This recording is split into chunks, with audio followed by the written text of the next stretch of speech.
it's done. I'm really glad that it's done. I'm really glad that everything is pretty settled.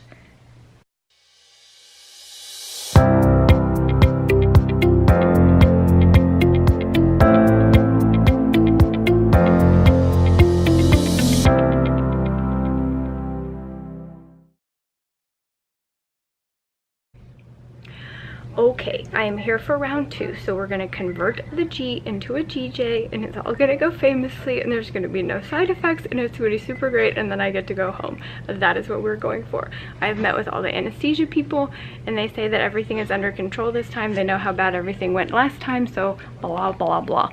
So let's take a look one more time at my current awesome tube that has served me well for 6 weeks. There she is. Say bye-bye. Bye-bye.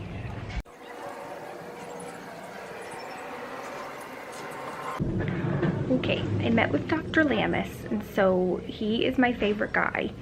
And so he knows all the things and all the horrible of last time, so we're going to cross our fingers that everything goes good this time, and we'll see what kind of tube I wake up with. He said there's a possibility that I get the low profile today, but with how things have gone, I'm not going to hold out hope for that one, but it would be super nice, and hopefully everything goes way, way better. So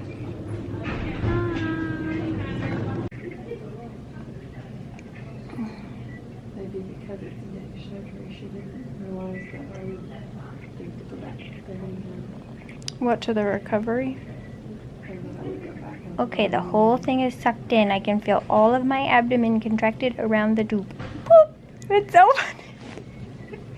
You know what it reminds me of? A Jack in the Box. Like you don't know like when it's gonna let go. Okay, that was it. Bye. And okay, so it is noon 05 now. We've been here for 5 hours. We're 3 hours past my procedure time. They had an emergency, and so somebody was having a kidney something. So my head anesthesiologist just came in and said that they're finally out of that one and they're ready to restart for mine. So hopefully not too much longer. I'm cold and I'm hungry and I have a headache, and did I mention I'm cold? And so I'm ready to get going. I can feel them on the way out.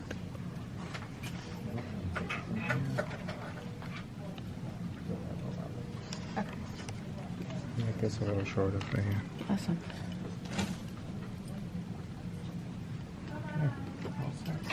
We're sitting ready? Ready. Your video camera? Mm-hmm. You can't do that. You know it's a HIPAA violation. Oh, really? Yes. How funny. Okay. I am finally ready to talk about my GJ conversion. I never actually updated after I had it done. It's been really hard. It's been so much harder than I expected.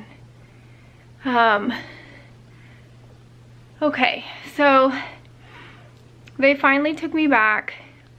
I was awake for a lot longer, like in the actual OR. I don't remember what they were doing though, but it took forever. Anyways, so they finally knocked me out. And I was in there for a lot longer than expected. It was only supposed to be like 30 minutes and I was under for like an hour and a half. So my insiders are weird, which isn't shocking because they said that that they already knew that after the first surgery, since they couldn't get the J in place to start with. I woke up from the procedure just a little groggy. It was nothing like last time. Again, was hurting, but nothing like last time. I wasn't screaming and in excruciating pain, which was so wonderful. I was awake for a few minutes and then started vomiting. So there wasn't anything in my system, so I just had like... Okay, fast forward several hours. My battery totally died. Hold on. Okay. So, I actually have no idea where it stopped on the last one. Let me get comfy. Okay. I actually just watched the video clip of me talking about the horrible complications, which I took the day before I was supposed to have my GJ converted. I totally have PTSD over the first surgery, and it mentally very much affected how I felt about the feeding tube and how I felt about feeding, how I felt about the feed, how I felt about the GJ conversion. Like, it really messed me up.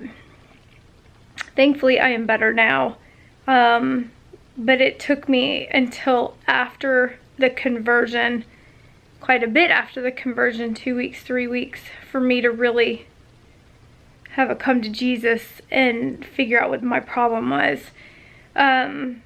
Okay, so I woke up puking after the GJ conversion, which I wish I could figure out, like, what does it.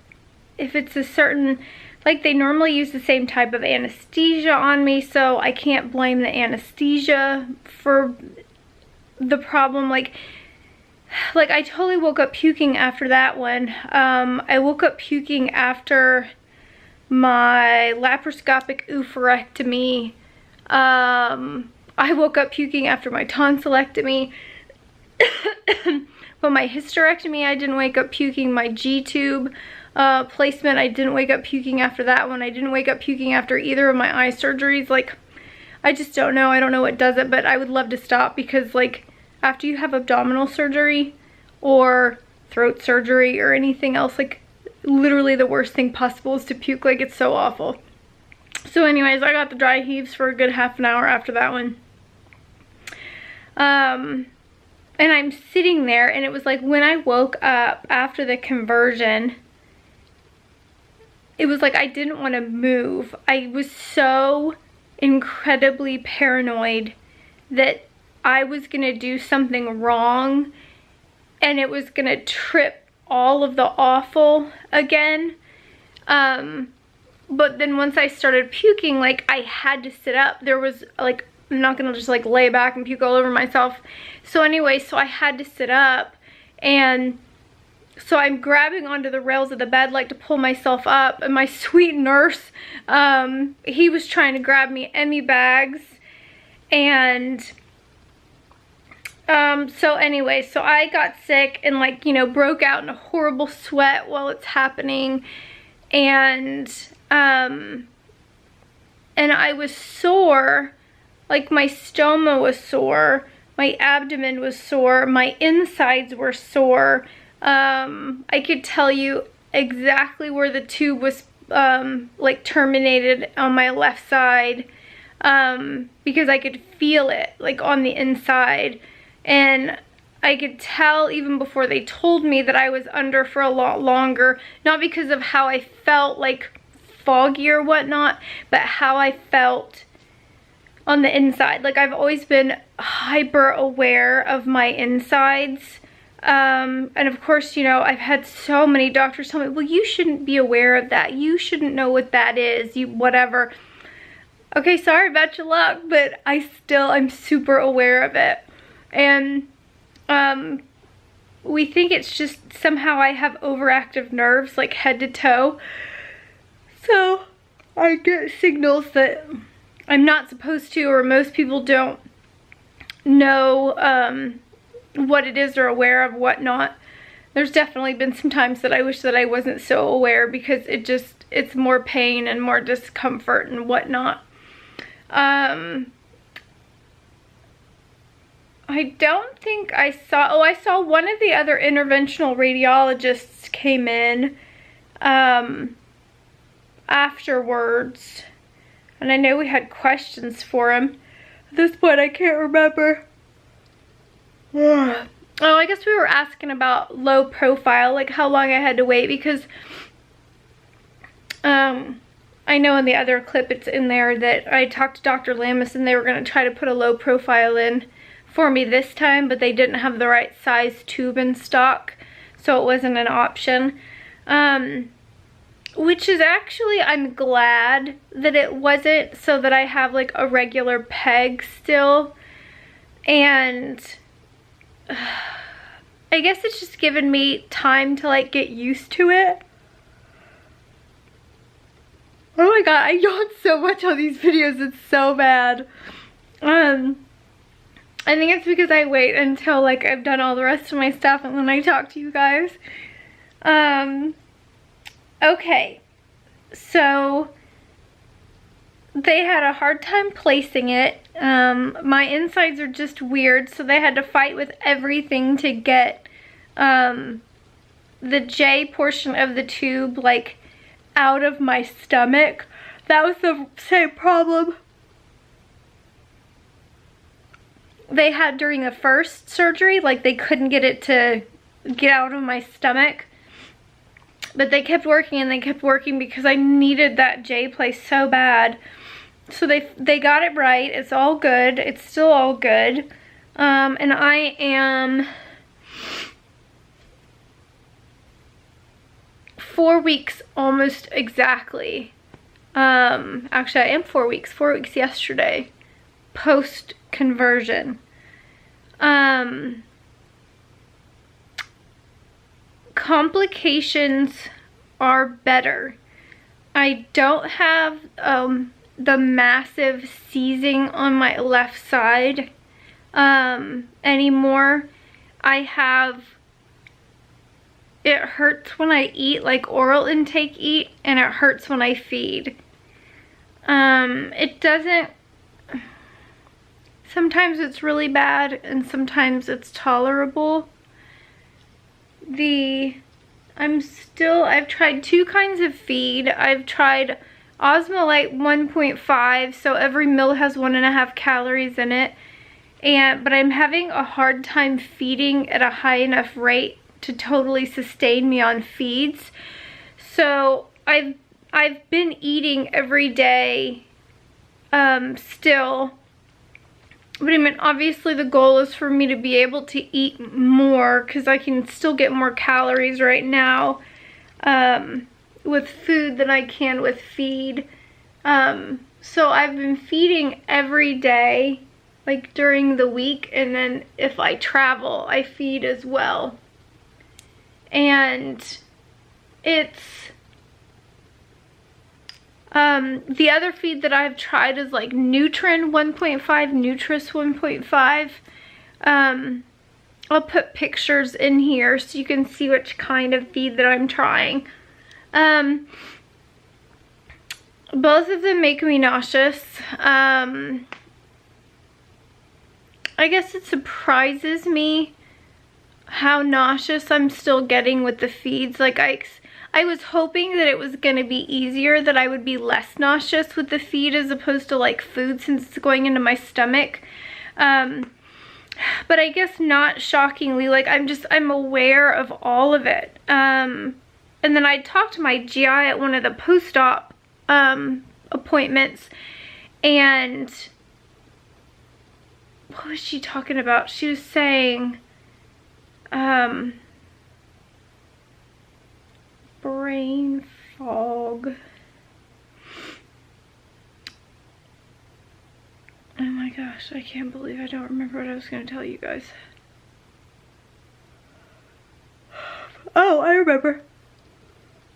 With the emptying scans that I had done, empty study, whatever, that diagnosed the esophageal mismotility and the gastroparesis and the severe large intestine dysmotility and whatever, like, that test showed that my small intestine was okay. And she said those tests, for whatever reason, always underestimate the dysmotility of your small intestine, which I thought was super interesting. And she said that the test, like the emptying scan overall, like, is still a really new test. They're one of the only hospitals in Texas that actually do it. And she said it's just not perfect yet. And so she said that she was positive that my small intestine had dysmotility as well. It's just not as bad as my large intestine.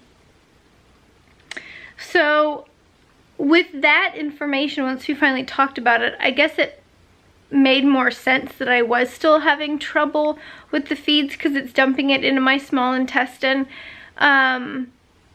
So some days are better than others. I can, in one of the last videos, I was talking about like being able to take a deep breath, you know, without feeling like I was having an ice pick in my left, you know, under my ribs. And I can take a deep breath, and it's like I can take a deep breath, like I can totally take a deep breath. Now I have the sharp stabbing pains when I'm eating regular food or feed. I can't eat as much at one time as I could before. So I'm forced to eat smaller meals, which is better for me anyways. When I had talked to interventional radiology about it prior to anything, he had talked about the fact that, you know, I'm taking up more room in my stomach. It was already tiny just because I wasn't able to eat very much. And so now I have a tube in my stomach that's going in my stomach and then out, you know, whatever exit point is called, no clue what that's called. But I also have a balloon in my stomach that's holding my tube in place. And so it's just, you know, it's taking up more room, not to mention it's still irritated.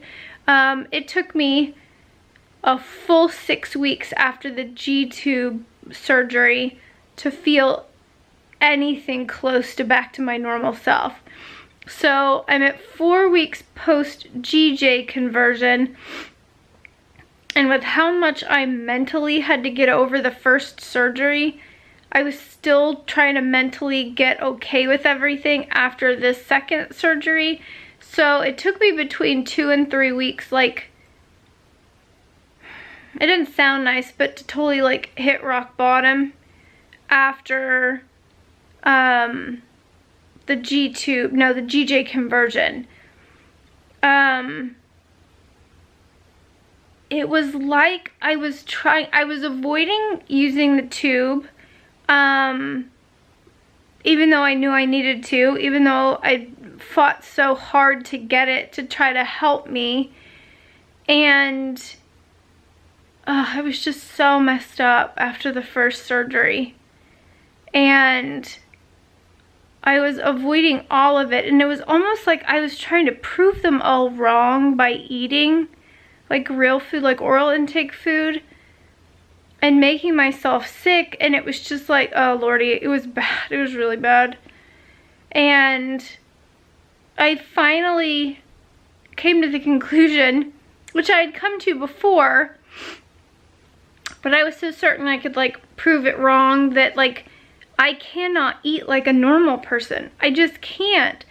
And that's okay. Like, it really, really is okay. Like, I finally have this like tool in my toolbox to help, and I need to actually use it as opposed to avoid it just because I was so messed up.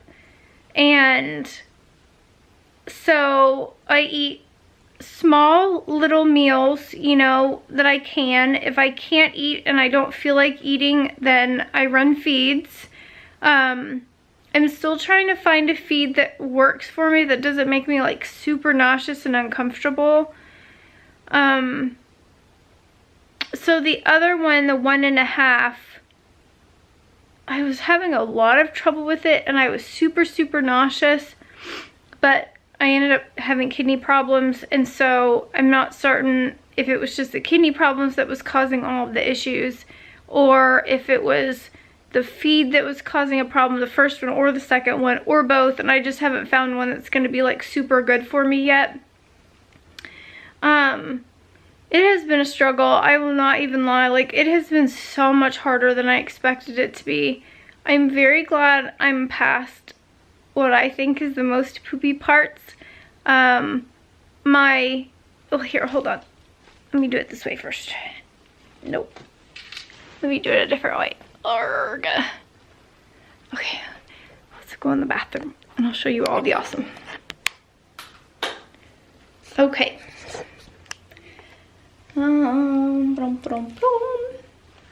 Okay. So this is my GJ tube. So I have a different bumper. This bumper, something that they did for me after this surgery, like they made this a heck of a lot tighter. Like my other one sat at like 6, which is right there. So this one sits at like 3.5, and so it holds everything. So I haven't been having to tape everything like all day, every day, which has been super, super nice. So this is what my GJ with my added valve looks like. So that is my G portion. It says gastric, very, very simple, you can't mess it up. And let me hit this over. Oh, flip. Hold on, let me flip the whole camera, make this easier on myself.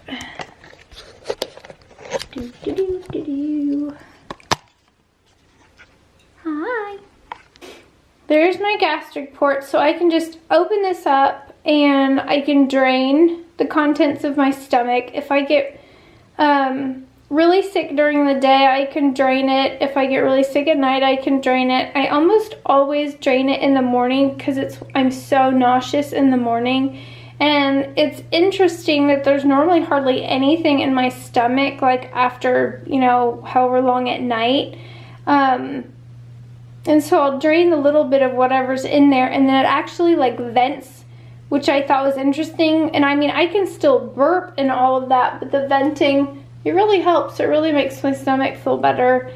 Here is my jejunal port, and so the feeds actually go in here, and this is turned to off over here for my flush port. So that's my flush port. So anytime I have to flush it, like I'll turn the off to this part, and so it'll flush through here, and then it goes through my jejunal port, and then that's for the balloon. That actually like is what holds it all in my stomach. My stoma looks amazing. I don't like the word stoma. I've been calling it my 5th hole, which makes me laugh. My sutures, where my sutures were, there's one on the top, and that one's not too bad. There's one on the side. It's a little irritated, but that one on the bottom, like, it's just been irritated ever since it came out, and that was 5 weeks ago, and they're still irritated. Me and sutures just have such a hard time. So there's my stoma. Yeah, it looks good. It feels good. Any pressure here hurts. It hurts on the inside, so it's a lot to process some days still.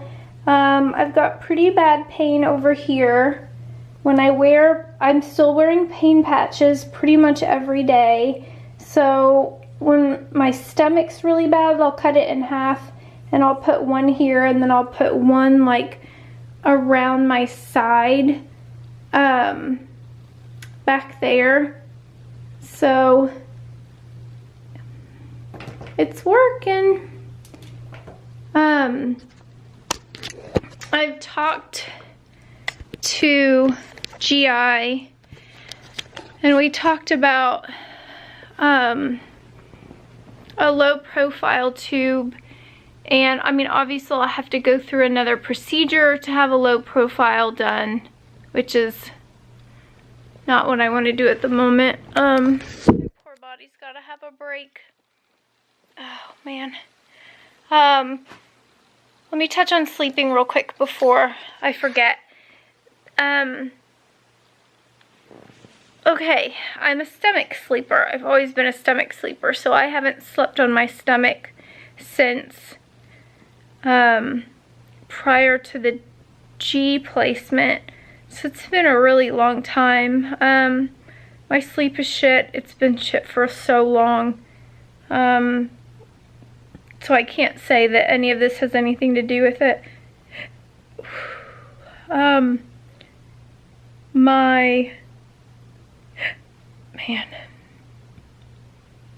Where the tube is, where the distal end of the tube is in my intestines, it hurts when I lay down. On my back is somewhat okay. On my left side is somewhat okay as long as I have something like a pillow, like kind of nestled up against me, so it kind of like, it gives me a little bit of pressure on the outside to equalize the pressure that's on the inside. And that's if I lay on my left side. And then on my right side, I really can't lay on my right side. And because it hurts my left side. It's like my stomach and intestines and whatever are pulling towards the right, like just gravity pulling. And so it really hurts my left side. It's been a learning curve, to say the very least. But all in all, way better.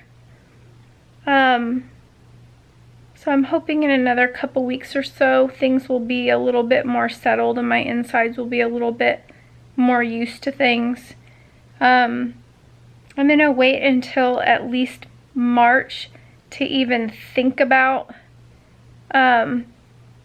changing the tube to a low profile. It's just not that big a deal right now having the extension on it.